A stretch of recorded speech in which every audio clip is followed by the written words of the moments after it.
2-5 નેતાઓને પ્રદેશ લેવલના એવું છે કે જો અમારા સિવાય બીજા કોઈ નેતાઓનું સાહેબ માનવા માંડશે તો અમારી જે આ હાલતી ચાલતી દુકાન છે, જેને ટિકિટ વેચવાની દુકાન કહેવામાં આવે, એ દુકાન બંધ થઈ જશે.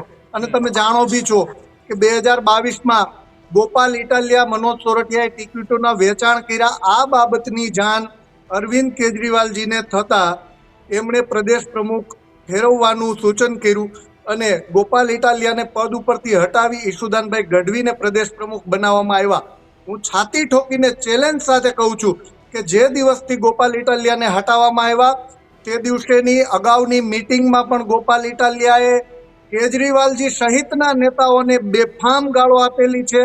અને એ ઉપરાંત આ બાબતની જાણ અરવિંદ કેજરીવાલજી, સંદીપ પાઠક સુધી બધાને છે. છતાં પણ ક્યાંક ને ક્યાંક 2-5 લોકોનું હિત સાચવવા માટે અને ગુજરાતની જનતાને ગુમરાહ કરવા માટે કંઈ પણ પ્રકારના પગલાં લેવામાં નથી આવતા. જે ગોપાલ ઇટાલિયા અત્યારે ઈમાનદારીની વાતો કરે છે, એ ગોપાલ ઇટાલિયાને તમે ક્યારેક પૂછજો અથવા તો એનું ફેસબુક પણ તમે ચેક કરી લેજો. ઈશુદાન ગઢવી જ્યારથી પ્રદેશ પ્રમુખ બન્યા ત્યારથી ગોપાલ ઇટાલિયા સતત 1 થી 1.25 વર્ષ સુધી પોતાના ઘરે બેસી રહ્યા હતા.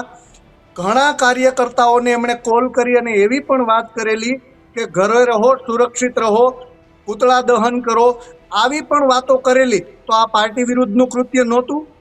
આ પાર્ટી વિરુદ્ધનું અત્યારે જે પાર્ટીની નિષ્ઠાની ઈમાનદારીની વાતો કરે તો પોતાને એક પદ ઉપરથી હટાવવામાં આવ્યા ત્યારે એમની ઈમાનદારી ક્યાં ગઈ? પૂતળા દહન કરવાના છે.